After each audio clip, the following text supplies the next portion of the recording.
Welcome back into the show. We're talking today about women and retirement with David Nicholas of Nicholas Wealth Management. We're going to talk now about strategies. That's so important as we kind of went through some of the challenges.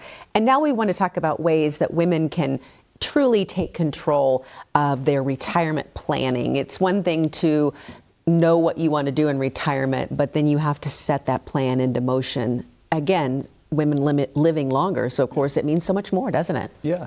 I think just some simple thoughts around this is, one, you just got to know your numbers. And I know this can be a complicated subject, right, when you think about investment management and retirement planning.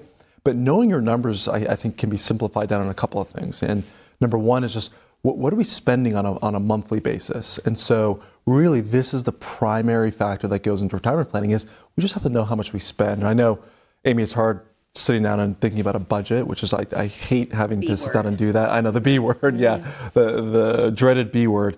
But having an idea of what we spend. And I always say this isn't to limit our retirement, but it's really to actually unleash our retirement. So it actually provides freedom. When we know what our spending is, it allows us to make choices, right? Knowing what we can spend, what we shouldn't be spending on, and areas that we can improve. So number one is just knowing your numbers.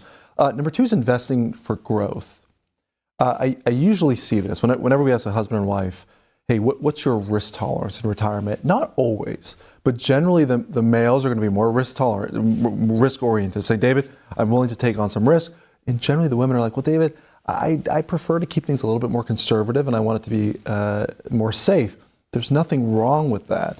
But I sometimes have seen actually women be too conservative in their investing.